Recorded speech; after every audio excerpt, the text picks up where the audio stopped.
میرے بھائیوں، رمضان مبارک کے روزوں کو باقی تمام عبادات پر، چاہے وہ حج ہو، نماز ہو، زکوٰۃ ہو اور جتنے فرائض ہیں، ان پر اس اعتبار سے رمضان مبارک کے روزوں کو فوقیت حاصل ہے کہ پورے قرآن حکیم میں باقی جتنی بھی عبادات ہیں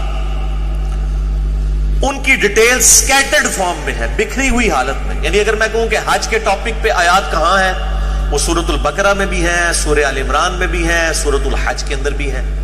نماز کے ٹاپک میں تو کئی ایک صورتوں میں یہ ایشو ڈسکس ہوا ہے. اسی طریقے سے زکوٰۃ بھی سینکڑوں جگہ پہ ڈسکس ہوئی ہے. لیکن رمضان مبارک کو یہ فوقیت حاصل ہے کہ رمضان مبارک کا جو ٹاپک ہے پورے قرآن میں صرف ایک ہی جگہ پہ ڈسکس ہوا ہے پورے قرآن میں، اور وہ سورۃ البقرہ کا رکوع نمبر ہے 23. 6 آیات میں آیت نمبر 183 سے لے کر 188 تک.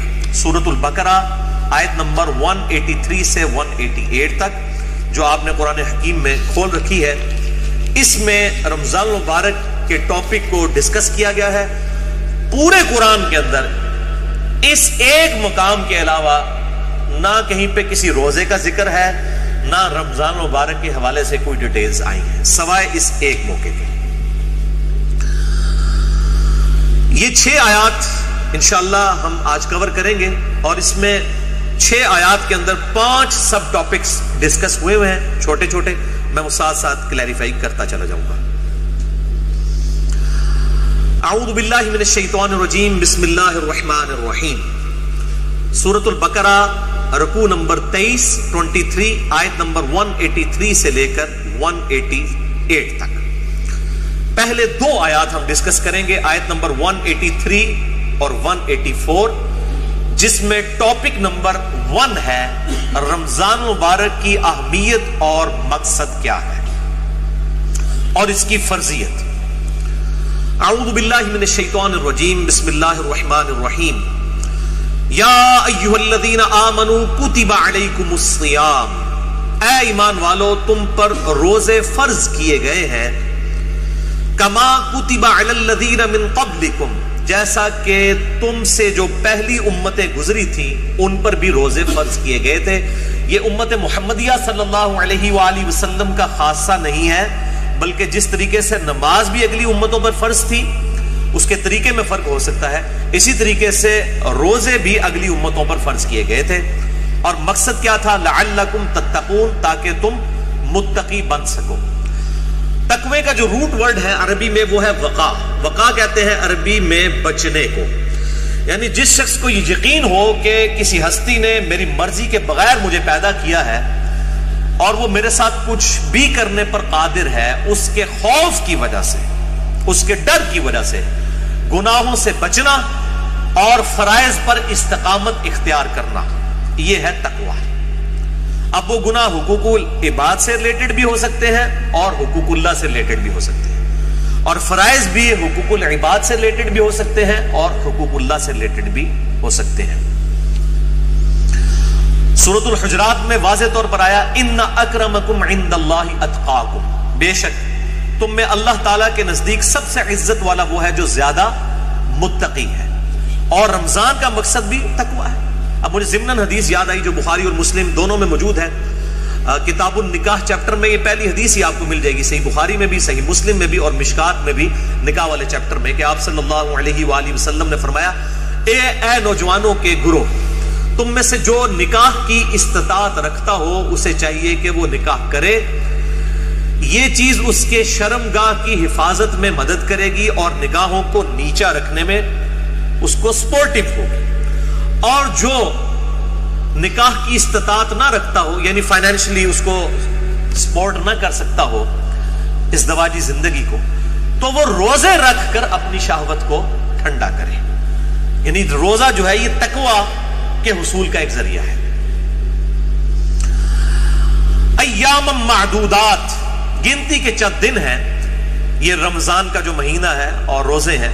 فمن کان منکم مریضا، پس جو کوئی تم میں مریض ہو، اس میں بھی ایکسیپشن دے دی کہ اگر مریض ہو، او علی سفر، یا وہ سفر میں ہو، فعدۃ من ایام اخر، تو وہ اپنی گنتی کو باقی دنوں میں پورا کر سکتا ہے۔ اب وہ سفر چاہے آرام دہ ہو یا غیر آرام دہ ہو، اس سے کوئی سروکار نہیں ہے، سفر میں وہ روزہ چھوڑ سکتا ہے، لیکن باقی دنوں میں گنتی پوری کرنی ہوگی۔ باقی اس کی ڈیٹیلز انشاءاللہ فقہی احکام و مسائل ہم اگلی نشست میں ڈسکس کریں گے۔ وَعَلَى الَّذِينَ يُطِيقُونَهُ فِدْيَةٌ طَعَامُ مِسْكِينٍ، اور وہ لوگ جو بڑی مشکل سے طاقت رکھتے ہیں روزہ رکھنے کی، یعنی بہت بوڑھے ہو چکے ہیں، بیمار ہیں، یا اسی طریقے سے کوئی حاملہ عورت ہے، کوئی دائمی مریض ہے شوگر وغیرہ کا، اس طرح کی جو صورتحال ہو، فدیۃ طعام مسکین، وہ فدیہ دے سکتا ہے مساکین کو۔ فمن تطوع خیرا فہو خیر لہ، اور جو کوئی اس سے بھی زیادہ اللہ کی راہ میں خرچ کرنا چاہے، یعنی ویسے تو ایک روزے کے بدلے ایک مسکین کو ایک وقت کھانا ہے، اگر کوئی زیادہ مساکین کو کھلانا چاہتا ہے، جتنا گڑ پاؤ گے اتنا ہی میٹھا ہوئے گا، تو اس کے لیے اتنا ہی بہتر ہے۔ وَأَن تَصُومُوا خَيْرٌ لَكُمْ، اور اگر تم روزہ رکھو تو اسی میں تمہارے لیے بہتر ہے۔ یہ نہ ہو کہ تھوڑی سی بیماری اور بہانہ کر کے کہو جی میں تو فدیہ ہی دے دینا، روزہ رکھنے کی کیڑی لوڑ ہے۔ اِن كُنتُمْ تَعْلَمُونَ، اگر تم جانتے ہو تو روزہ رکھنے میں ہی بہتری ہے۔ یعنی انسان سب سے بڑا خود اپنے اوپر جو ہے وہ گواہ ہے اور مفتی ہے، وہ بہتر سمجھتا ہے کہ مجھے کس طریقے سے چیزوں کو لے کر چلنا ہے۔ جیسے دنیاوی منفعت کے لیے وہ انسان چھوٹی چھوٹی چیزوں کا خیال رکھتا ہے، تو آخرت کے اعتبار سے بھی وہ خیال رکھے۔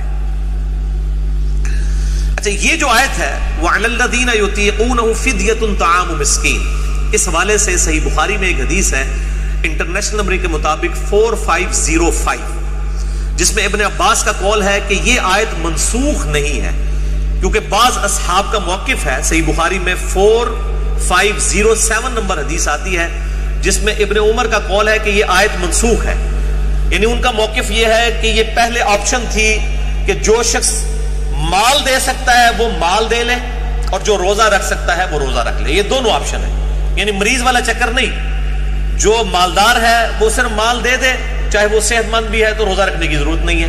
یہ ابن عمر کا موقف ہے 4507، جبکہ ابن عباس کا موقف صحیح بخاری میں 4505 ہے، وہ یہ کہتے ہیں کہ یہ آیت منسوخ نہیں ہے، بلکہ اس سے مراد وہ بوڑھا اور بوڑھی ہیں یا بیمار شخص جس کو صحت یاب ہونے کی امید نہیں ہے اور بڑی مشکل سے وہ روزہ رکھنے پر قادر ہے، اس کے لیے روزہ نبھانا مشکل ہے۔